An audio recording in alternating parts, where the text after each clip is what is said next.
Assalamualaikum warahmatullahi wabarakatuh. Alhamdulillah wassalatu wassalamu ala Rasulillah wa ala alihi wa sahbihi wa mawalah amma ba'du. Kita lanjutkan membaca tentang sirah an-nabawiyah, yaitu kita akan melanjutkan pembacaan Al-Urjuzah Al-Mi'iyah yang berbicara tentang sirah nabawiyah karya Ibnu Abil Izz Al-Hanafi rahimahullahu ta'ala. Ibnu Abil Izz Al-Hanafi mengatakan di dalam karyanya ini, wa ba'da tis'in min sini risalatih mata Abu Talib dhu kafalatih wa ba'dahu Khadijatun tuwfiyat min ba'di ayyamin thalathatin madat. Setelah 9 tahun beliau sallallahu alaihi wasallam diutus sebagai rasul, meninggallah Abu Talib yang selama ini mengasuh atau menanggung kehidupan beliau sallallahu alaihi wasallam. Wa ba'dahu Khadijatun tuwfiyat min ba'di ayyamin salasatin madat. Setelahnya meninggallah Khadijah radhiyallahu ta'ala anha setelah berlalu 3 hari dari meninggalnya sang paman, yaitu Abu Talib. Dalam 2 bait ini, muallif penyusun Al-Urjuzah ini menyebutkan kepada kita peristiwa wafatnya sang paman, yaitu Abu Talib, dan wafatnya sang istri tercinta, yaitu Khadijah radhiyallahu ta'ala anha. Dan 2 peristiwa yang menyedihkan ini terjadi pada tahun yang sama, yaitu pada tahun ke-9 semenjak diutusnya Nabi sallallahu alaihi wasallam sebagai rasul. Abu Talib yang merupakan orang yang menanggung, yang mengasuh Nabi sallallahu alaihi wasallam setelah wafat dan meninggalnya sang kakek, yaitu Abdul Muttalib. Dan sebagaimana disebutkan di dalam banyak kitab-kitab sirah bahwa Abu Talib memiliki peran yang besar di awal-awal penyebaran agama Islam, menolong dan membantu baginda Rasulullah sallallahu alaihi wasallam ketika itu dalam memikul beban dakwah. Dan para ulama menyepakati bahwa meninggalnya Abu Talib dan Khadijah ini terjadi dalam tahun yang sama, sebagaimana kita disebutkan tadi bahwa 2 peristiwa meninggalnya Abu Talib dan Khadijah terjadi pada tahun ke-9 semenjak diutusnya Nabi sallallahu alaihi wasallam sebagai rasul. Namun para ulama, terutama para ulama sirah, berbeda pendapat tentang berapa jarak hari atau berapa jarak waktu antara meninggalnya Abu Talib dan meninggalnya Khadijah radhiyallahu ta'ala anha. Di sini muallif menyebutkan min ba'di ayyamin salasatin madat, bahwa jarak antara meninggalnya Abu Talib kemudian Khadijah radhiyallahu ta'ala anha adalah 3 hari. Kemudian setelah itu muallif mengatakan atau beralih menceritakan kepada kita peristiwa berikutnya yang terjadi di dalam perjalanan Nabi sallallahu alaihi wasallam berdakwah.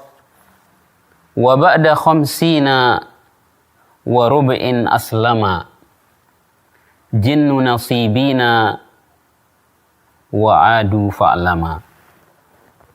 Setelah Nabi sallallahu alaihi wasallam berumur 50 tahun 3 bulan, jin nasibin masuk Islam dan para jin itu kembali kepada keluarga dan kaum mereka untuk berdakwah menyebarkan agama Islam. Kaum muslimin, muslimat yang dirahmati oleh Allah Subhanahu wa taala. Dalam bait ini muallif menceritakan kepada kita tentang peristiwa masuk Islamnya sekelompok bangsa jin ketika itu yang berasal dari Nasibin. Nasibin adalah sebuah daerah yang berlokasi yang berada di antara Turki dan Suriah. Peristiwa ini banyak dilansir dan disebutkan oleh para ulama-ulama sirah lainnya. Di antaranya Ibnul Jauzi di dalam kitab Sifatus Safwah mengatakan, "Falamma atat li Rasulillahi sallallahu alaihi wasallam 50 sanah wa salathatu ashhur qadima alaihi jinnu nasibin fa aslamu." Ketika Nabi sallallahu alaihi wasallam, ketika Rasulullah sallallahu alaihi wasallam berumur 50 tahun 3 bulan, datanglah kepada beliau jin nasibin, lalu mereka memeluk agama Islam. Begitu juga yang disebutkan oleh Al-Hafiz Al-Iraqi dalam Alfiyatus Sirah, melansir dan menyebutkan tentang peristiwa bersejarah ini.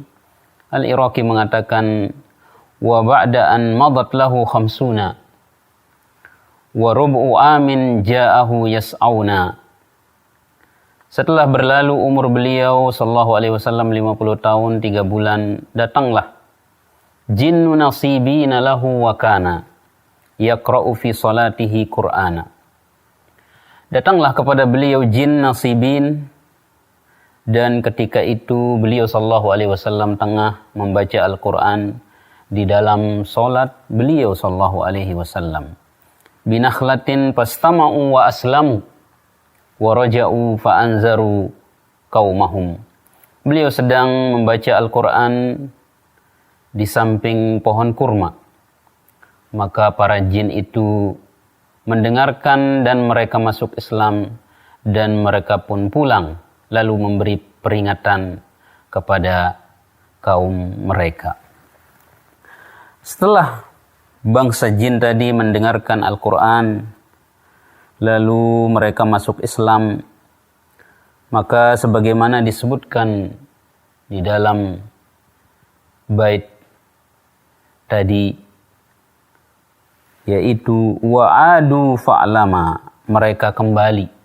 Setelah mereka mendengarkan Al-Quran, mereka masuk Islam, dan mereka pun kembali kepada kaum mereka untuk mengajak kaum mereka itu memeluk agama yang mulia ini.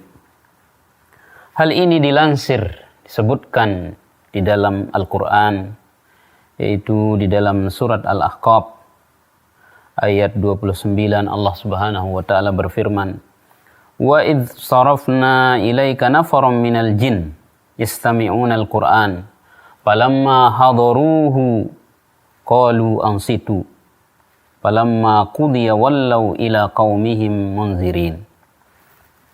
Dan ingatlah ketika kami hadapkan serombongan bangsa jin kepadamu, wahai Muhammad sallallahu alaihi wasallam, yang mendengarkan Al-Quran.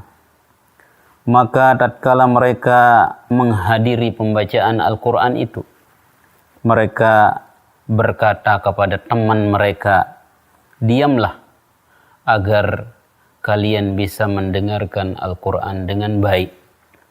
Falamma qudiya wallaw ila qaumihim munzirin.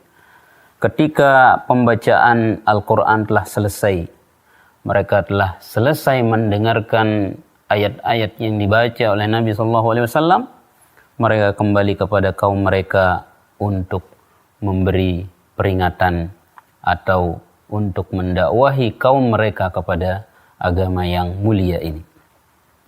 Kemudian setelah itu muallif mengatakan, "Thumma ala saudata amdha aqdahu fi ramadhana summa kana ba'dahu aqdu ibnatis siddiqi fi Syawwali. Kemudian beliau sallallahu alaihi wasallam menikahi Saudah di bulan Ramadan.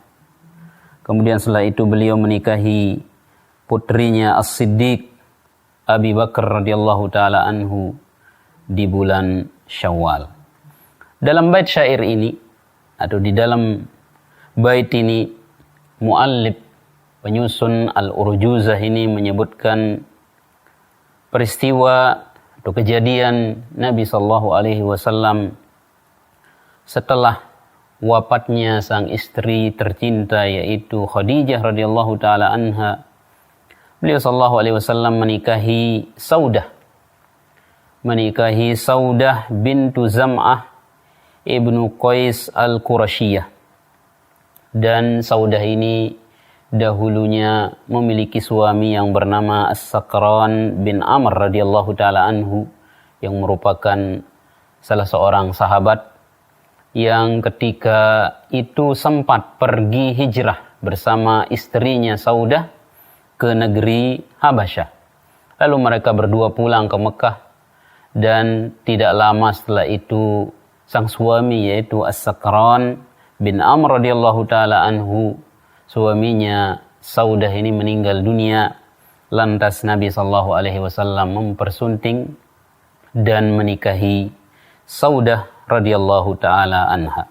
Dalam bait ini juga, dalam bait yang disebutkan oleh muallif di sini juga beliau menyebutkan tentang peristiwa Nabi sallallahu alaihi wasallam menikahi istri beliau yang merupakan satu-satunya istri beliau yang gadis, yaitu Ibnatus Siddiq, putrinya As-Siddiq Abu Bakar radhiyallahu taala anhu, yang beliau nikahi tepat di bulan Syawal. Semoga bermanfaat dan kita lanjutkan pada kesempatan berikutnya. Wassalamualaikum warahmatullahi wabarakatuh.